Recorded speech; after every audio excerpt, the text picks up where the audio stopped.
The legend of Napoleon Bonaparte usually ends with a bang.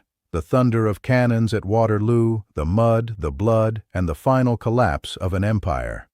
But the real end? That happened with a whimper, thousands of miles away, on a tiny, wind-swept rock in the middle of the Atlantic Ocean. Today we are looking at the final days and the mysterious death of the man who once held Europe in the palm of his hand. After his defeat at Waterloo in 1815, the British didn't want to take any chances. They had already exiled him once to Elba, and he just came back for more. So they sent him to St. Helena. To give you an idea of how remote this place is, it is roughly 1,200 miles from the nearest coast of Africa. It was a prison made of ocean. For 6 years, the former emperor of the French lived in a damp, drafty house called Longwood. He spent his days gardening, dictating his memoirs, and arguing with his British jailer, Hudson Lowe. But by 1821, the man who had survived dozens of battles and assassination attempts was clearly fading. He was losing weight, suffering from agonizing abdominal pain, and becoming a shadow of his former self. On May 5, 1821, at the age of 51, the emperor breathed his last. His final words were reportedly, "France, the army, head of the army, Joséphine." But the moment he died, the mystery began. The official autopsy performed by the British doctors concluded that he died of stomach cancer, the same disease that killed his father. It seemed like a natural, if tragic, end for a fallen titan. But here is where things get spicy. In the 1960s, scientists started testing strands of Napoleon's hair, and they found something shocking: high levels of arsenic. Suddenly, the history books were turned upside down. Was he murdered? Did the British or the French royalists poison him to make sure he never returned? Or was it the wallpaper? Some theories suggest that the damp walls of Longwood were covered in a green dye that contained arsenic, which turned into a toxic gas in the humid air. Recent studies have tilted back toward the cancer theory, suggesting the arsenic might have come from hair tonics or environmental exposure common in the 19th century.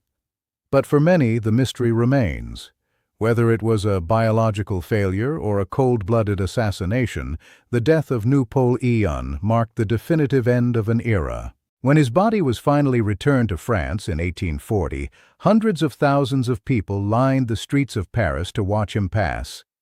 He went from a lonely deathbed on a remote island to a massive purple stone tomb in Les Invalides. The man died in exile, but the legend was immortal. So what do you think? Was it a natural death, or was there a hidden hand at play in the shadows of St. Helena? Let me know your theories in the comments. And if you enjoyed this deep dive into the end of an icon, make sure to hit that like button and subscribe for more historical breakdowns. Until next time, stay curious. The story really exploded in the mid-20th century, when a Swedish dentist and Napoleon enthusiast named Sten Forshoff-Wood got his hands on some of the emperor's hair. He used a process called nuclear activation analysis. Essentially, he bombarded the hair with neutrons to see what was inside. The result, he found levels of arsenic that were significantly higher than what you would find in a healthy person today. Now, why would anyone want to poison him in 1821? At that point, Napoleon was a broken man on a rock in the middle of nowhere. But to the restored French monarchy and the British government, he was still the most dangerous man alive. As long as he was breathing, there was a chance of a 100 Days Part 2. The theory goes that a member of his own inner circle, perhaps the Count of Montholon, was slipping small doses of arsenic into his wine over a long period. This wouldn't kill him instantly, but it would mimic the symptoms of a slow, wasting disease. But before we call it a murder, we have to look at the environment. In the early 1800s, arsenic was everywhere. It was in makeup, it was in medicine, and famously, it was in the wallpaper. The wallpaper at Longwood House was a vibrant shade called Scheele's green. When that wallpaper got damp, and St. Helena is incredibly damp, a certain type of mold could convert that green pigment into a deadly gas called trimethylarsine. So was he breathing in his own decor? It is possible. But modern scientists have thrown a wrench in the murder by wallpaper theory, too. They tested hair from Napoleon's son and hair taken from the emperor years before he was even exiled. Guess what? They all had high levels of arsenic. It turns out people in the 19th century were just walking around saturated in the stuff. It was an accidental part of daily life. In 2005, a group of Swiss doctors did a massive study comparing Napoleon's autopsy reports with the clothes he wore throughout his life. They tracked his waist size as it shrank during his final years. Their conclusion? He had lost nearly 30 pounds in his last few months. That kind of rapid weight loss, combined with the lesions found in his stomach during the autopsy, points almost certainly to a massive cancerous gastric ulcer. So, while the arsenic is there, it might just be a red herring, a scientific distraction from a more natural, painful death. Napoleon might not have been a victim of an assassin, but a victim of his own biology and the primitive medicine of his time. Whatever the cause, the mystery has kept his name in the headlines for 200 years, which is exactly how a man obsessed with his own legacy would have wanted it. What do you think? Does the presence of arsenic in his hair from years earlier prove it was environmental, or could a clever assassin have been hiding their tracks all along? Let me know in the comments. In Part 3, we are going to look at the bizarre journey of his body and the strange things that happened during his final burial. Don't forget to like and subscribe. Until next time. Welcome back.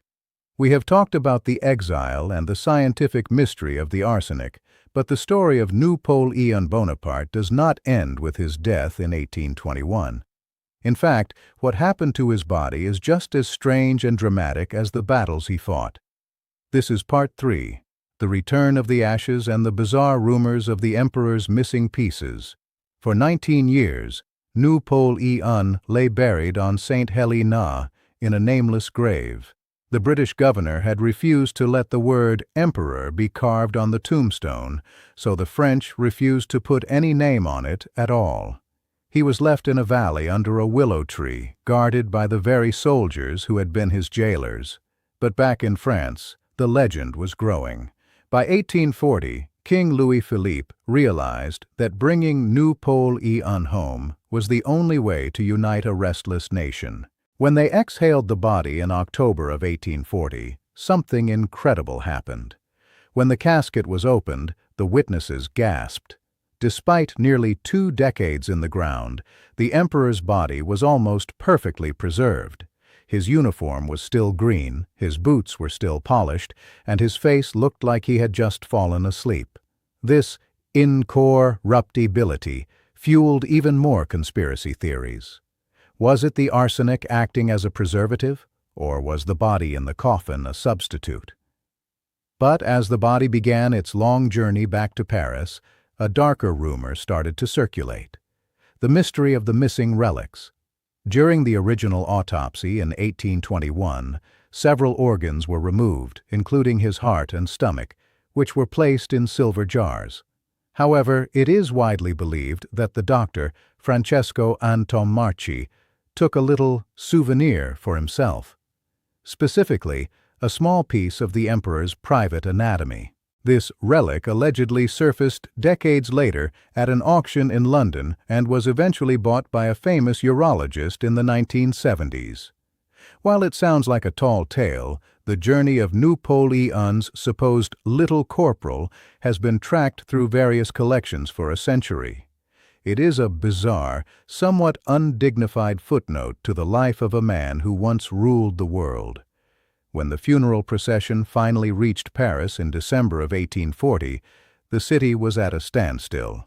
It was a freezing winter day, but hundreds of thousands of people stood in the snow to watch the massive golden chariot carry his remains through the Arc de Triomphe. He was finally laid to rest in Les Invalides, placed inside 6 successive coffins, one of tin, one of mahogany, 2 of lead, one of ebony, and finally, one of oak, all encased in a massive sarcophagus of red quartzite. Today, millions of people visit that tomb. They look down from the gallery at the man who changed the laws, the borders, and the very soul of Europe. Whether he was a hero, a tyrant, or a victim of a slow-acting poison, one thing is certain. Napoleon Bonaparte achieved the one thing he wanted more than power. He achieved immortality. So that wraps up our trilogy on the death and afterlife of Napoleon. From a lonely island to a golden tomb, his story is a reminder of how quickly the mighty can fall and how long their shadow can linger. What historical figure should we investigate next? Let me know in the comments below. Don't forget to like, subscribe, and hit that notification bell so you never miss a deep dive into history. Until next time, keep exploring.